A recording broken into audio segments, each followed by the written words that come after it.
आणि आपल्याला पाहायला मिळत आहे जिथे एकूणच सगळ्या खुर्च्या ठेवण्यात आलेल्या आहे आणि एकूण जे काही मंत्री मंडळ असेल ते सगळं आपल्याला इथं पाहायला जे काही जबाबदारी दिली ती जबाबदारी पार पडेल। मला एक सांगा की विदर्भातनं एक तुम्हाला पूर्व विदर्भातनं संधी दिलेली आहे, त्या संधीचं सोनं करण्याचं एक मोठं चॅलेंज तुमच्या पुढे आहे। ते करणार आहे तुम्ही त्याची काळजी। ताई, एक मिनिट ताई, काय भावना आहे तुमच्या? खूप खुशी आहे, खूप चांगलं वाटत आहे। धन्यवाद।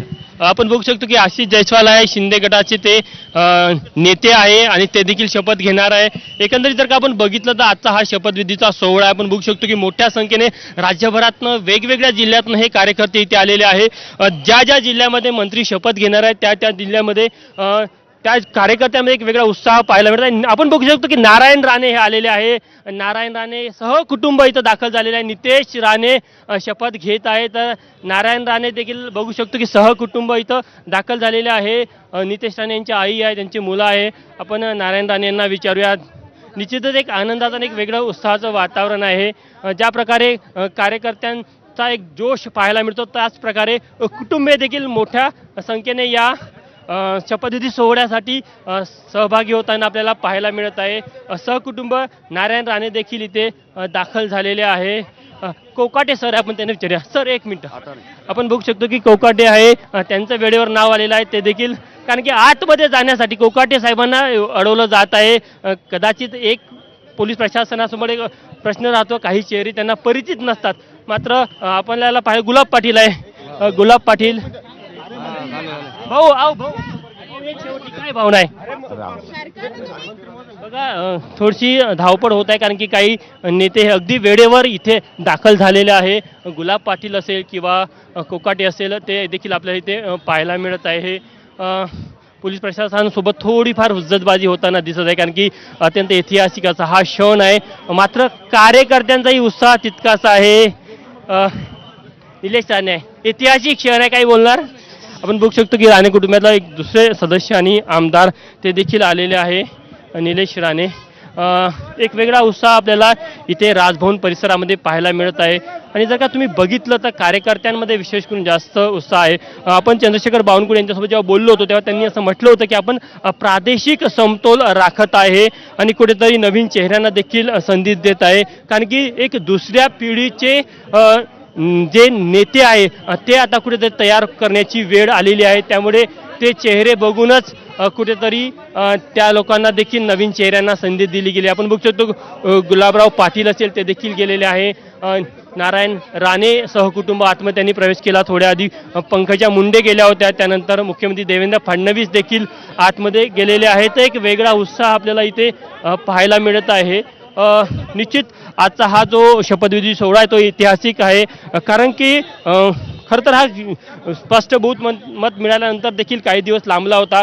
मात्र ज्या नवीन चेहऱ्यांना संधी द्यायची होती ते निवडताना प्रादेशिक समतोल कसा राखला जाईल, त्या त्या जिल्ह्याला त्या त्या विभागाला कशाप्रकारे न्याय दिला जाईल याचा पूर्ण विचार केला गेला आणि त्यानंतर त्या चेहऱ्याची निवड केली गेली आहे। ज्या मंत्र्यांची मागचा कार्यकाळ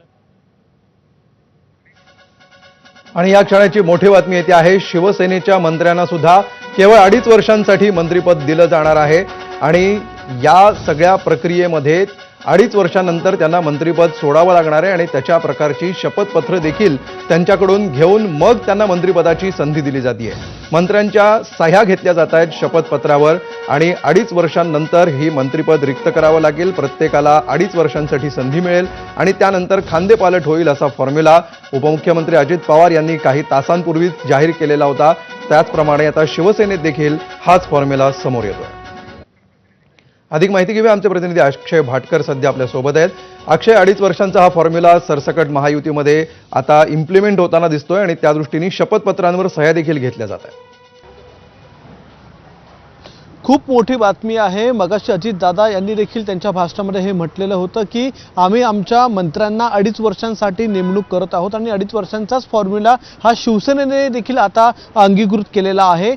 मगाशी जी बैठक झाली उपमुख्यमंत्री एकनाथ शिंदे आणि त्यांच्या मंत्र्यांची, त्या बैठकीमध्ये एकनाथ शिंदे यांनी या सगळ्या मंत्र्यांना ही पूर्वकल्पना दिलेली आहे की तुम्हाला केवळ 2.5 वर्षच या पदावर राहता येणार आहे कारण की खूप मोठ्या प्रमाणामध्ये नाराजी होऊ शकते। जसं की बोंडेकर यांनी त्यांनी राजीनामा दिला, त्याचप्रमाणे संपूर्ण शिवसेनेमध्ये नाराजी होऊ शकते, कारण की अनेक लोक आहेत ज्यांना मंत्रीपद हवं होतं, ज्यांना गेल्या कार्यकाळामध्ये आश्वासन देण्यात आलं होतं पण ते पूर्ण झालं नव्हतं. या कार्यकाळाची सर्वजण वाट बघत होते. मात्र आता जर आपण पाहिलं केवळ 12च खाती जी आहेत ती शिवसेनेच्या पदरात पडलेली होती आणि त्यामुळे सगळ्यांना जर सामावून घ्यायचं असेल तर 2.5 वर्ष हा फॉर्म्युला ठेवावाच लागेल आणि आता शिवसेनेने देखील 2.5 वर्षांचा फॉर्म्युला हा स्वीकारलेला आहे. मगाशी जी बैठक झाली त्याच्यामध्ये सगळ्या मंत्र्यांना सांगितलेलं आहे की तुम्हाला प्रतिज्ञापत्र लिहून द्यायचं आहे आणि प्रतिज्ञापत्रावर केवळ 2.5 वर्षच आम्ही मंत्री राहू हे लिहून घेतलं जाणार आहे आणि त्यानंतरच मंत्रीपद देण्यात येणार आहे. त्यामुळे एक खूप मोठी बातमी, प्रतिज्ञापत्रावर लिहून घेतलं जाईल सगळ्या मंत्र्यांकडून की 2.5 वर्ष तुम्ही कार्यकाळ ठेवणार आहात. त्यामुळे नंतर नाराजी येऊ शकत नाही. ज्यांना 2.5 वर्ष आधीच्या 2.5 वर्षामध्ये संधी मिळालेली आहे त्यांना बाजूला करून नंतर इतर 2.5 वर्षांमध्ये अनेक इतर लोकांना संधी दिली जाईल, अशा प्रकारचा हा फॉर्म्युला आहे. आणि शिवसेनेने आता मगाशी झालेल्या या बैठकीमध्ये एकनाथ शिंदे यांनी हे सांगितलेलं आहे. त्यामुळे सूत्रांनी ही खूप मोठी आणि महत्त्वाची बातमी आपल्यापर्यंत पोहोचवलेली आहे. अमोल.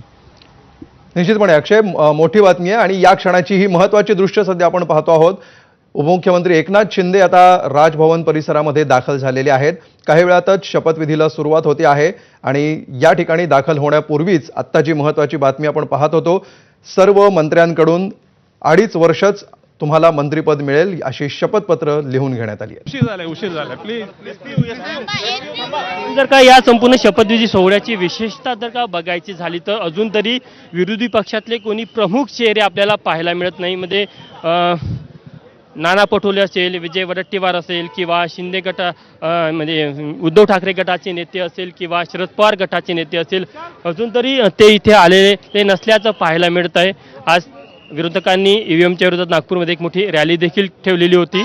मात्र ज्या प्रकारचं हे दृश्य आपल्याला इथे पाहायला मिळत आहे त्यावरनं निश्चितच महायुतीमध्ये कशा प्रकारे एक वेगळं वातावरण आपल्याला पाहायला मिळत आहे. एक पारंपरिक वेशभूषेमध्ये आलेला आहे, तुम्ही शपथ घेत आहे, काय भावना आहे? नाही, ही पारंपरिक वेशभूषा आहे, ती घातलीच पाहिजे आज आनंदाच्या आणि उत्सवाच्या प्रसंगी. जळगाववरनं मोठ्या संख्येने कार्यकर्ते आलेले आहे. आमच्या खानदेश नेहमीच भाजपचा बालेकिल्ला राहिला आहे, मोठ्या संख्येने लोक आलेत. आपण बघू शकतो की जळगावचे म्हणजे मंगल प्रभात लोढा आहे ते देखील जात आहे. एक आनंदाचं वातावरण आहे. एक सेकंड, एक्सक्यूज मी, एक मिनिट. निश्चितच शपथविधीला जो वेळ आहे तो 4 वाजताचा होता, त्यामुळे अनेक शपथ घेणारे मंत्री आहे अगदी आता वेळेवर पोहोचलेले आहे. त्यामुळे त्यांना आतमध्ये जाण्यासाठी थोडी कसरत